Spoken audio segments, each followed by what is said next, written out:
Something unusual has just happened inside Cameroon's corridors of power. For the first time in more than 4 decades, President Paul Biya once called the Sphinx for his silence and endurance looks fragile.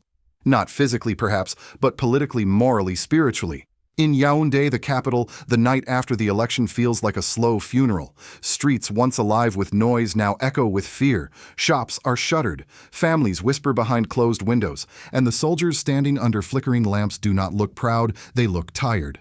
Across the country from Garoua to Douala, anger rises like a storm long held back. 2 people are already dead. Dozens are injured. But what truly haunts the air is not the violence itself, it's the realization that nothing ever changes. Paul Biya, at 92 years old, has just claimed victory again, his 8th consecutive mandate. And yet for millions of Cameroonians, this no longer feels like a victory. It feels like a curse repeating itself generation after generation.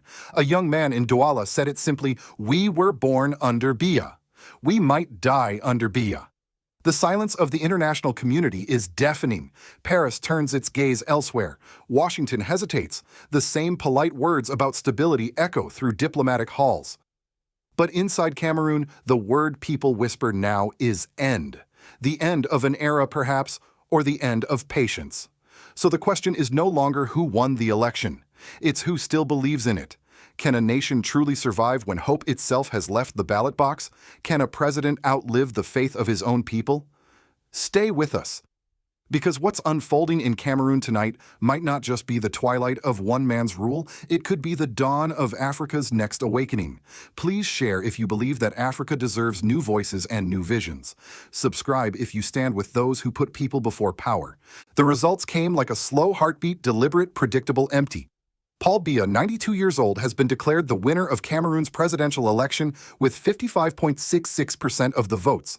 His main challenger, Ibrahim, a former minister who once served loyally in Biya's own cabinet, earned just over 35%.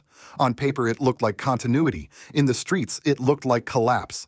In the northern city of Garoua, where Bakari has deep roots, crowds flooded the avenues before dawn, chanting, waving banners, demanding what they called their victory.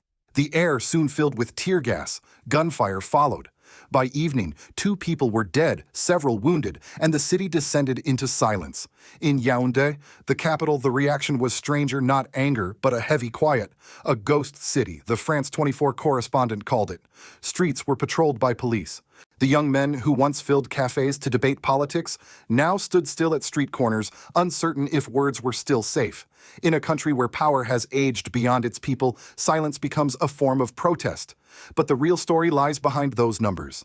For over 40 years, Paul Biya has perfected the art of control. Elections are not contests, they are rituals. The outcome predetermined, the participation obligatory. And yet this time something cracked. His score, the lowest since 1992, exposes a truth long hidden. Even the most controlled machine can rust from within. Analysts call it the illusion of loyalty. Inside Biya's party, a vast network of ministers, military officers, and businessmen remain loyal not out of conviction, but out of expectation. Each one believes their turn will come, the turn to profit, to rise, to inherit. Brice Molot, a political sociologist interviewed on France 24, called it La liste d'attente, a waiting list for reward. The regime survives by promising tomorrow to those who already lost yesterday. But there is another Cameroon now, a younger one. 60% of the population is under 30. They know no other leader but Biya. They've never seen peaceful transfer of power. They live between the hope of technology and the weight of poverty. For them, politics feels like a theater that never changes its cast. As the votes were counted, social media filled with disbelief. Videos of empty polling stations contrasted sharply with the government's claims of massive turnout. Opposition volunteers were detained. Some election observers reported irregularities but were quickly silenced. Still, the sense of defiance persisted. Bakari's supporters began to call him the real president. And yet Bakari himself remains cautious. He knows the regime he challenged still controls everything: the military, the courts, the television cameras. The opposition's dilemma is simple. How do you defeat a system that owns the scoreboard? Behind the tension lies a deeper wound: the Anglophone crisis. Since 2016, English-speaking regions in the northwest and southwest have been at war with the central government. Thousands killed, hundreds of thousands displaced. Ironically, the regime now claims to have won those regions in the vote, a statistical impossibility that even neutral observers struggle to explain. In the heart of this contradiction, Paul Biya begins his 8th term surrounded by loyal faces who dare not tell him how fragile his rule has become. For decades, he embodied stability. Now he embodies stagnation. His speeches, once rare and deliberate, now sound like echoes from another century. And yet for the world outside, it is business as usual. France, the former colonial power, congratulated him quietly. Western diplomats repeated their familiar mantra, "We encourage dialogue and stability." But inside Cameroon, the word dialogue has lost its meaning. Because no one believes that this election was meant to choose a leader. It was meant to prove that change is still forbidden. As night fell over Yaoundé, something deeper than protest filled the air, a realization. For the first time in 43 years, Cameroonians were no longer afraid of losing hope. They had already lost it. France 24's cameras showed a city asleep under tension, soldiers stationed at every intersection, sirens fading into the distance, stray dogs crossing empty boulevards. A ghost city, the journalists said again. But ghosts are what remain when something dies. Perhaps the illusion of control, perhaps the myth of stability. Inside the presidential palace, Paul Biya appeared briefly on national television. His voice, slow and brittle, repeated familiar promises: peace, unity, progress. But his tone betrayed something rare: fatigue. Even the most seasoned strongman eventually hears the echoes of time. His once iron discipline has turned into a fragile routine of survival. Across the country, reactions came like thunderclaps from different skies. In Garoua, the heartland of Bakari's movement, thousands refused to accept the results. "This is not politics," a young teacher shouted before being arrested. "This is theft." Women marched with branches of trees, a traditional symbol of mourning in the north. In Douala University, students gathered near Bonapriso, holding candles and placards with a single word: enough. For years, they had been told to wait for reform, for opportunity, for jobs. But nothing ever came.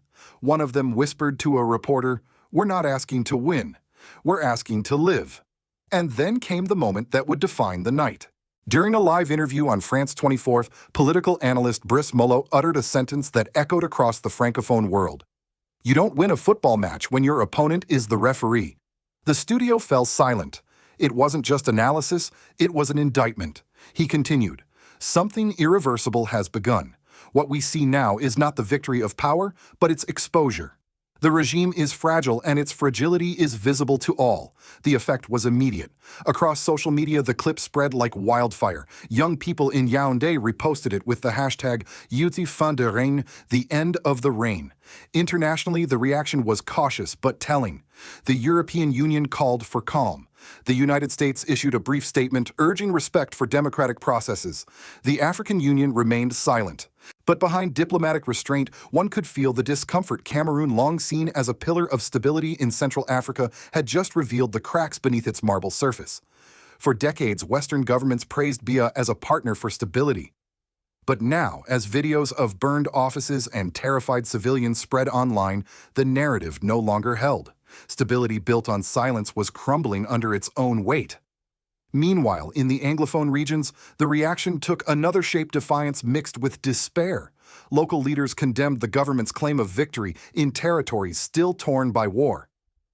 "How can they count votes where schools have been burned?" one pastor asked. His church now shelters dozens of displaced families. Even within Biya's own party, murmurs began to rise. A few loyalists admitted privately that the next crisis will come from inside, not from the streets. The president's advisors, once omnipotent, now operate in panic mode, tightening censorship, arresting activists, trying to erase the growing perception that Cameroon is entering its twilight. The climax is not a single explosion. It's a slow unraveling. Not the sound of bombs, but the weight of disbelief. Not the fall of a building, but the quiet collapse of meaning. In that silence, something new begins to breathe a dangerous clarity.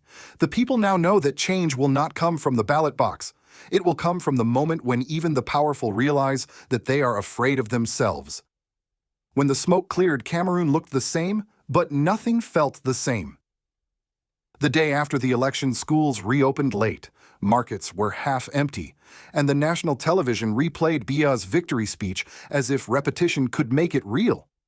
Yet in homes across the country, people watched in silence. They had seen this movie before. The same actor, the same script, the same ending. In the heart of Yaoundé, a woman named Clarice closed her sewing shop for the third day in a row. There's no curfew, she told a reporter, but fear works better than curfews. For ordinary Cameroonians, the election didn't bring clarity, it brought exhaustion. Years of broken promises have created a quiet rebellion, not of protests, but of disengagement. People have stopped believing. And when citizens stop believing, nations begin to decay. The social fabric is tearing. Young people, the majority of the population, now view politics as an inheritance reserved for the elite. Unemployment hovers near 40%. In rural areas, whole families survive only on remittances sent from abroad. Civil servants haven't seen real wage growth in decades. The government's anti-corruption campaigns have turned into theater-televised arrests without convictions. Even within Biya's own camp, cracks widen. The ruling Cameroon People's Democratic Movement is no longer a movement. It's a museum of loyalty. Ministers compete not for reform, but for proximity to power, to money, to the president's fragile legacy. Some quietly prepare for a post-Biya era, aligning with generals, foreign investors, or family networks. But no one dares say it aloud. The system they built cannot outlive the man at its center. Across the Anglophone regions, despair deepens. Towns like Bamenda and Buea, once vibrant, now live under checkpoints and fear. Tens of thousands of children haven't been to school in years. The government promises reconciliation, but sends soldiers instead. A priest in the southwest summarized it simply: they call it unity. We call it absence. In Douala, the country's economic capital, the private sector suffers from paralysis. Investors wait. Banks tighten credit. Inflation rises. The once promising energy projects are stalled by bureaucracy and uncertainty. Cameroon's economy, once called the engine of Central Africa, is sputtering on the fumes of its own contradictions. Civil society, once the soul of Cameroon's resilience, is now targeted. Activists are labeled foreign agents. Journalists disappear into detention without trial. Those who still speak do so in code-hiding criticism behind proverbs. One viral post read, "When the old tree refuses to fall, the forest stops growing." Everyone knew who the tree was. But perhaps the most tragic consequence is psychological. After so many years of the same leader, people confuse endurance with peace. They fear change more than oppression. That is the final victory of authoritarianism, when it convinces its victims that survival is stability. And yet even in this fatigue there is a subtle rebellion, not through violence but through awakening. Every whisper, every conversation, every refusal to applaud marks the slow rebirth of civic consciousness. Biya may still occupy the palace, but he no longer rules the imagination of his people. The question that lingers is not when he will leave, but what will remain when he does. A nation that has outlived its youth must now decide whether it can still grow old with dignity. In Washington, the news of Paul Biya's re-election barely made a ripple. No press conference, no sanctions, no public outrage, just a quiet paragraph buried in a State Department statement. The United States encourages all parties to remain calm and respect the democratic process. It was the same phrase they used in Egypt, in Chad, in Congo.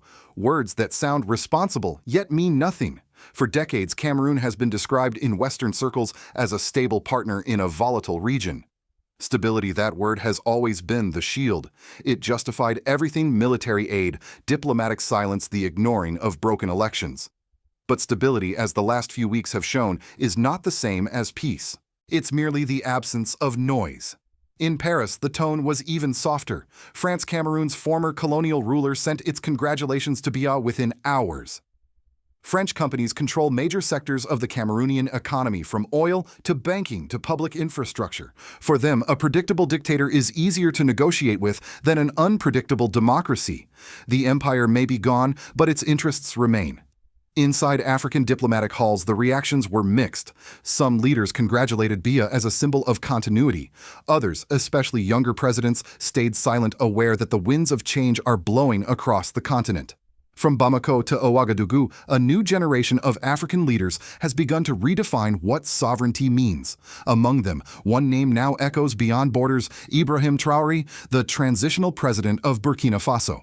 While Biya clings to power through routine elections, Traoré rebuilds legitimacy through action schools, security, clean governance, dignity. For many Africans, especially the youth, he represents what post-colonial leadership could look like if courage replaced complacency. The contrast is striking. In Yaoundé, soldiers guard aging power. In Ouagadougou, citizens guard a young revolution. Western observers notice this shift with unease. U.S. strategists see a continent where their influence is fading not through rebellion, but through self-definition. The usual tools, aid, pressure, narrative control, no longer work as before. Africans are beginning to ask uncomfortable questions. Why is an election applauded when it brings back the same ruler every time? Why is democracy measured by ballots instead of results? Even within the United States, a quiet debate is forming. Analysts from think tanks like the Council on Foreign Relations and the Atlantic Council warn that America's credibility in Africa is eroding. Supporting stability at any cost may soon mean losing moral ground altogether. Cameroon's story, then, is not just about an old man's victory, it's about a continent testing the patience of history. Every time Washington or Paris chooses silence, the distance between the West and Africa widens a little more. And somewhere in Ouagadougou, when President Ibrahim Traoré speaks of sovereignty and renewal, millions listen not because he is perfect, but because he dares to sound alive. In the mirror of Cameroon's fatigue, the world now sees what happens when nations forget to renew themselves. And in the voice of Burkina Faso's young leader, some begin to hear the future whisper back. Cameroon tonight stands at a strange crossroad, not between war and peace, but between memory and awakening. For over 40 years, the same man has ruled, the same anthem has played, and the same promises have echoed through every election. But the rhythm has changed. The people are no longer clapping. You can silence an opposition. You can control the press. You can even rewrite the numbers on the ballot, but you cannot silence time. Paul Biya's new mandate may last 7 years on paper, but in truth, history has already turned the page. The youth of Cameroon, tired, restless, and invisible, are no longer asking who will lead them. They are asking when they will lead themselves. And that question is far more dangerous than any protest. Across Africa, the wind is shifting.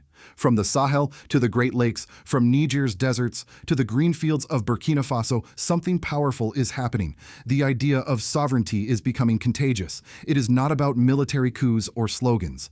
It is about dignity, the belief that a nation's worth is not measured by how long its rulers survive, but by how deeply its people live. In that sense, Cameroon's crisis is not an isolated event. It's a warning to every leader who confuses endurance with vision.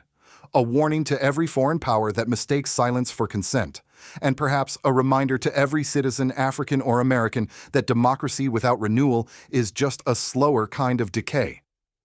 Burkina Faso's President Ibrahim Traoré once said, "We do not reject democracy, we reject its imitation."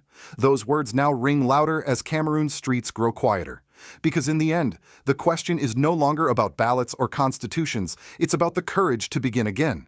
So as you watch this story unfold, ask yourself, can Africa still find renewal through its people, not its politicians? Can nations trapped in their own past still believe in a future written by new hands?